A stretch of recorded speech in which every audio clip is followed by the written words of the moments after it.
नमस्कार छात्रों, मीडिया और एंटरटेनमेंट सेक्टर के रोटो आर्टिस्ट जॉब रोल के ग्रेड 12 की वीडियो श्रृंखला में आप सभी का स्वागत है।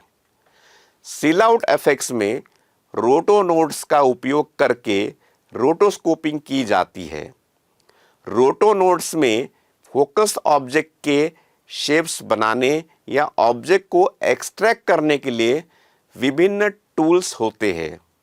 तो चलिए इस वीडियो में हम इन टूल्स के बारे में सीखेंगे कि कैसे सील आउट एफएक्स में रोटोस्कोपिंग के शेप्स बनाने के लिए रोटो टूल्स का उपयोग किया जाता है। बेजियर, बी स्प्लाइन और एक्सप्लाइन टूल्स के विभिन्न कंट्रोल्स का उपयोग करना और शेप्स के एजेस को सॉफ्ट बनाने के लिए फीदर हैंडल का उपयोग करना।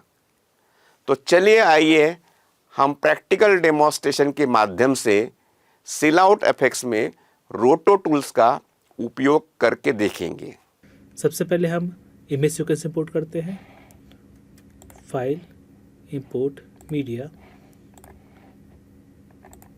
देन हम सेशन क्रिएट करेंगे। सेलेक्ट सीक्वेंस, न्यू सेशन, यहाँ पे हम रोटो टूल्स, देन ओके। जैसे ही हमने सेशन क्रिएट किया और रोटो नोड पे क्लिक किया तो आप साइड में देखिए रोटो के टूल्स मिलेंगे। तो चलिए स्टार्ट करते हैं। सबसे पहले यहाँ पर हम स्क्वायर और सर्कल को एक्सप्लेन करते हैं। तो जो हमारा स्क्वायर है, click and drag, simple click and drag से काम कर जाता है। आप अपने व्यूअर में अगर जूम इन जूम आउट करना चाहते हैं तो आप स्क्रॉल का यूज़ करिए। यहाँ पे स्क्रॉल करने के बाद ये जूम इन जूम आउट होता है। मिडिल माउस बटन से क्लिक और ड्रैग करेंगे तो पैनिंग होगी। देन अब हमें इस स्क्वायर शेप को मूव करना है। तो आप जैसे ही पूरे स्क्वायर शेप को सिलेक्ट करेंगे, क्लिक एंड ड्रैग, देन यहाँ पर आप टॉप पे आइए तो ये है हमारे पास ट्रांसफॉर्म टूल। तो ट्रांसफॉर्म टूल पे हमने क्लिक किया। जैसे ही हम शेप के ऊपर आएंगे तो यहाँ पे हमें मूवमेंट का आइकन शो होगा। तो क्लिक एंड ड्रैग हम इसको मूव कर सकते हैं। कॉर्नर पे देखिए यहाँ पे कुछ नहीं आ रहा है। जैसे हम कंट्रोल प्रेस करेंगे तो देखिए यहाँ पे रोटेशन का आइकन आ रहा है, तो हम इसको रोटेट कर सकते हैं। ट्रांसफॉर्म में आप जब भी क्लिक करेंगे तो एक आउटलाइन शो होगी और ये आउटलाइन हमेशा एक बॉक्स के शेप में आती है। अब हमें इस स्क्वायर शेप को कन्वर्ट करना है। तो हम इस स्क्वायर शेप को थोड़ा सा मॉडिफाई करेंगे। तो हम नीचे एक टूल है हमारे पास जिसका नाम है रीशेप। आप यहाँ पे नोटिस कर सकते हैं, शॉर्टकट है आर। हमने क्लिक किया तो रीशेप टूल इन पॉइंट्स को, जो हमारे शेप के पॉइंट्स हैं, इसको मूव कर सकते हैं। तो हम क्लिक एंड ड्रैग करते तो आप देखिए यहाँ पे मूव हो सकता है। हम F3 प्रेस करते हैं, click and drag, click and drag, click drag, click and drag. तो यहाँ पे नोटिस कर सकते हैं हम अपने ट्रांसफॉर्म टूल की जगह हम रीशेप टूल को यूज़ कर रहे हैं। यहाँ पे नोटिस आप कर सकते हैं हम रीशेप टूल को यूज़ करके एक स्क्वायर शेप को मॉडिफाई कर सकते हैं। अब हमें यहाँ पर एक पॉइंट की रिक्वायरमेंट है, तो हम कंट्रोल प्रेस कर, अब हमें यहाँ पे एक पॉइंट की रिक्वायरमेंट है तो हम ऑल्ट प्रेस करके क्लिक करते हैं। तो ये देखिए यहाँ पे एक पॉइंट आ गया है। मैं इसको मूव करता हूँ, ये देखिए यहाँ पे मूव हो सकता है ये। अगर मैं इस पॉइंट पे सिलेक्ट करूँ और राइट क्लिक करूँ तो यहाँ पे मुझे इसके ऑप्शंस मिलेंगे। अब जैसे कि कॉर्नर है, अगर आप नोटिस करेंगे तो ये कॉर्नर है। मुझे इसको स्ट्रेट लाइन में चाहिए तो मैं राइट क्लिक करूँगा। यहाँ पे चेक करिए, यहाँ पे लीनियर है हमारे पास। हमने लीनियर पे क्लिक किया तो देखिए हमें यहाँ पर हैंडल्स मिल गए। ये हमारे बेजियर हैंडल है। तो आप कंट्रोल प्रेस करके जैसे ही क्लिक करेंगे देखिए स्ट्रेट हो जाएगा। तो आप इसको यहाँ पे ले सकते हैं। तो रिशेप टूल हमारा किसी भी डिफ़ॉल्ट शेप को मॉडिफाई करने के काम में आता है। सेम एज अगर आपको सर्कल चाहिए, मैंने सर्कल लिया। अब हमें इस सर्कल को इस बॉल के ऊपर लगाना है। तो अब हम स्टार्ट करते हैं। तो सबसे पहले ट्रांसफॉर्म सेलेक्ट किया,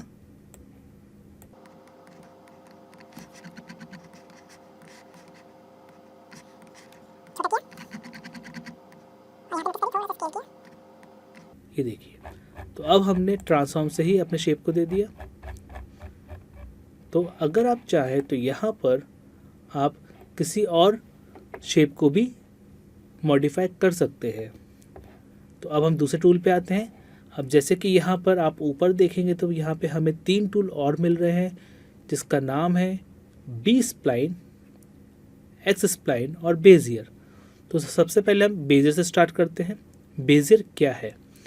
बेजियर एक ऐसा टूल है जो कि हम बहुत पहले से बाकी सॉफ्टवेयर में यूज़ करते आ रहे हैं। फॉर एग्ज़ाम्पल फोटोशॉप का पेन टूल। अगर मुझे यहाँ पर एक शेप क्रिएट करना है तो मैं बेजियर का यूज़ करता हूँ। क्लिक क्लिक क्लिक, देखिए बस हम क्लिक करते जा रहे हैं और ये हमारा शेप क्रिएट कर रहा है। अब यहाँ पे अगर मैं बेजियर को लेके देखूँ, मैं click then click and drag करता हूँ तो देखिए कर्व में कन्वर्ट होगा ये, राइट। तो हम एक काम करते हैं, हम अपने बेजियर को डिलीट कर लेते हैं पहले। अब हम इस शेप को फिर से बनाएंगे, लेकिन क्लिक एंड ड्रैग करके बनाएंगे। तो हमने बेजियर लिया, click click and drag, straight लिया, ड्रैग किया, क्लिक क्लिक एंड ड्रैग। तो यहाँ पे हमने इसका लूप कंप्लीट किया। अब देखिए यहाँ पे कॉर्नर आ रहा है, तो सिलेक्ट किया, राइट क्लिक और लीनियर। तो जैसे हमने लीनियर किया तो ये देखिए यहाँ पे दोनों हैंडल आ गए हमारे पास। यहाँ पे एक पॉइंट है, थोड़ा सा अंदर कर देते हैं। एक पॉइंट ऐड करना है यहाँ पे, तो ऑल्ट प्रेस करके क्लिक किया। तो स्टूडेंट्स, सबसे पहले आपने एक चीज़ नोटिस की होगी, हम किसी भी पॉइंट को सिलेक्ट कर रहे हैं तो यहाँ पे ग्रीन तो चलो हमारे पास हैंडल आ चुके हैं, बट ये एक परपेंडिकुलर लाइन है। ये क्या चीज़ है? ये है फेदर। अगर आप इसको क्लिक करके ऊपर करोगे तो ये फेदर बनेगा। मतलब यहाँ पर इस शेप पे इसकी ओपेसिटी 100% है और यहाँ पर इसकी 0 है, तो ये 100 to 0 पे फेदर कर रहा है। और इसको देखने के लिए क्या करेंगे हम यहाँ पे जाएंगे अपने ओवरले पे। ये क्या हमारा, ये हमारा मास्क ओवरले। तो आप यहाँ पे इसको चेक कर सकते हो। तो हम इसको जितना दूर लेके आएंगे, देखिए यहाँ पे ब्लर हो रहा है। तो ये हमारा क्या है? ये हमारा मास्क फेदर है। आप इसको कितना भी ले सकते हैं, अभी फ़िलहाल हम इसको नहीं लेने वाले हैं। ये हमारा फेदर कहाँ यूज़ होता है? ये यूज़ होता है हमारा मोशन ब्लर पे। जब भी हमें कोई चीज़ मोशन ब्लर पे यूज़ करनी पड़ेगी तो हम फेदर को यूज़ करेंगे। बेजियर टूल सबसे ज़्यादा स्टैटिक चीज़ों पे यूज़ होता है। मीन्स ये बोट हमारी नॉर्मली फ्लोट कर रही है पानी के ऊपर, तो ये स्टैटिक है, ये चल तो रही है, लेकिन इसका ये वाला पार्ट ये मूवेबल नहीं है, पूरी की पूरी बोट मूवेबल है। तो हम इसको बेजियर से रोटो कर सकते हैं।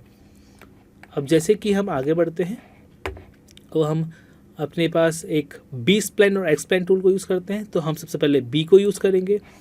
बी स्प्लाइन को यूज़ करने के लिए हम एक छोटा सा काम करेंगे। तो स्टूडेंट्स, अब हम स्टार्ट करते हैं बी स्प्लाइन से।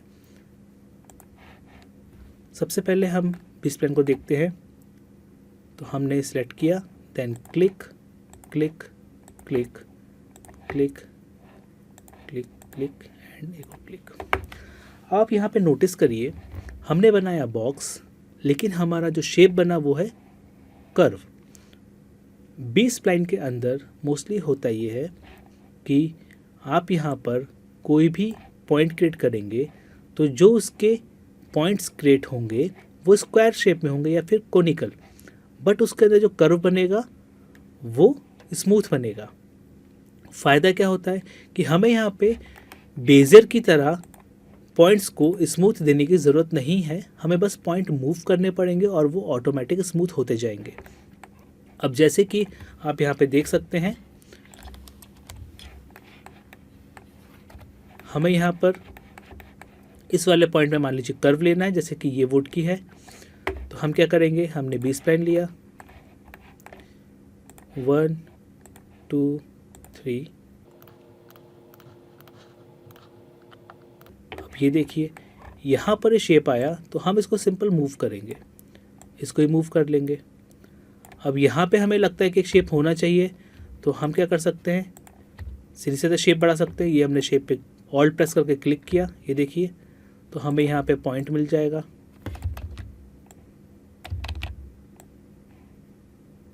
राइट, यहाँ पे कर्व चाहिए था, तो हमने पॉइंट ले, ज़्यादा कर्व है, ऑल्ट प्रेस करके क्लिक किया, ये देखिए, तो हमें कर्व इजली मिल गया। यहाँ पे नोटिस करिए, तो हम यहाँ पे क्लिक करते हैं, देन ये यहाँ पे नीचे साइड, यहाँ पर नीचे साइड। तो अब आप नोटिस करिए कि यहाँ पर हमने पॉइंट्स क्लिक कर करके एक कर्व शेप बना लिया है। फ़ायदा क्या है उसका, कर्व शेप का फ़ायदा ये रहेगा कि जो हमारे ऑब्जेक्ट में या जिस ऑब्जेक्ट को हम मास्क कर रहे हैं उसमें अगर कर्व शेप होता है तो हमें बेजर की तरह उसके हैंडल्स को मूव करके उसके कर्व को प्रॉपर शेप में नहीं रखना पड़ेगा, हमें बस पॉइंट मूव करने पड़ेंगे। सेम एज अगर आपको यहाँ पर इन पॉइंट्स को, जैसे कि हमें यहाँ पे कॉर्नर पॉइंट पे हमें एक एक्स्ट्रा पॉइंट लगाना पड़ा, हम चाहते हैं कि हम एक एक्स्ट्रा पॉइंट ना लगाएं, तो हम इसको सिलेक्ट करेंगे, राइट क्लिक करेंगे और कॉर्नर पे क्लिक करेंगे। तो जैसे ही कॉर्नर पे क्लिक किया, देखिए ये कॉर्नर पॉइंट बन गया है। इससे हमें फ़ायदा ये रहेगा कि हम नंबर ऑफ पॉइंट्स जितने कम लें उतना अच्छा है, और कम पॉइंट्स में हमारा शेप अगर परफेक्ट आ रहा है तो वो रोटोस्कोपिकली परफेक्ट शेप रहेगा। सेम एज अब हम एक्स स्प्लाइन लेते हैं। एक्स स्प्लाइन और B spline mostly usable tool है रोटो के लिए। अब हम यहाँ पे क्लिक करते हैं। एक्स स्प्लाइन और बी स्प्लाइन में जो उसका मेथड है वो सेम है, सिर्फ एक टूल के जगह। कैसे, अगर आप देखेंगे तो ये हमें पूरा बी स्प्लाइन की तरह ही दिख रहा है, बट यहाँ पर हमारे पास एक पॉइंट के ऊपर एक टूल है जिसका नाम है कार्डिनल। कार्डिनल क्या काम करता है, कार्डिनल का काम ये है कि जैसे आप क्लिक करेंगे तो जो अंदर का शेप है वो हमारे पॉइंट को इंटरसेक्ट करेगा। तो फ़ायदा क्या होता है कि जब हम कभी कोई शेप बनाना चाहते हैं या कोई ह्यूमन फिगर बनाना चाहते हैं तो ये कार्डिनल शेप हमारे बहुत काम का आता है। तो हम फुटेज चेंज करते हैं, देन हम उसमें हमारा बी स्प्लाइन यूज़ करते हैं। तो सबसे पहले हम न्यू फुटेज लेते हैं, ह्यूमन रोटो, राइट। हमने यहाँ पे फुटेज चेंज की, तो उसे रेड कर लेते हैं। अब हम लेंगे एक्स स्प्लाइन। अब जैसे किसका ये शेप है आई का, हम यहाँ पे एक्स स्प्लाइन लेते हैं, क्लिक किया, 1 2 3 4 5 कि देखिए। तो अब यहाँ पे आप नोटिस करिए हमारा एक्स स्प्लाइन ही है। अब यहाँ पे कर्व चाहिए हमको, ठीक है, ये हमने कर्व लगा दिया। यहाँ पे उठा हुआ है, यहाँ पे अंदर जा रहा है, यहाँ पे ये उठा हुआ है और यहाँ पर भी ये उठा हुआ है। अब आप नोटिस करिए, मैं इसको एक बार मैट ओवरले करता हूँ, ठीक है। तो यहाँ पे आप एक बार नोटिस करिए, हम यहाँ पे हाइड टूल करेंगे, शो एंड हाइड ओवरले। तो ये किया। अब यहाँ पे नोटिस करिए कि ये वाला पॉइंट है जो यहाँ पे हमें बैकग्राउंड दिख रहा है, राइट।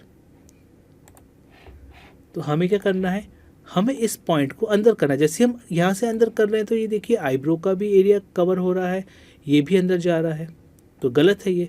तो हम इस पॉइंट को रख के ये राइट क्लिक करते हैं, यहाँ पे कार्डिनल यूज़ करते हैं। जैसे मैं कार्डिनल यूज़ किया, आप नोटिस करेंगे कि देखिए आईब्रो का पॉइंट भी हमारा सही आ गया है और ये जो इसके चिन्ह का है ये भी हमारा सही आ रहा है। तो कार्डिनल बहुत यूज़फुल टूल है और हम उसको इसलिए यूज़ करते हैं क्योंकि मोस्टली ह्यूमन शेप में कर्व मिलता है, तो हम उस कर्व को मेंटेन करने के लिए इन टूलों का यूज़ करते हैं। और एक्सप्लेन बी स्प्लाइन का सबसे अच्छा यूज़ क्या है, जैसे कि ये देखिए यहाँ पे ईयर का मुझे रोटो करना है तो मैं बस क्लिक कर करके शेप ले लेता हूँ, ये शेप आ गया। अब इसको मूव करिए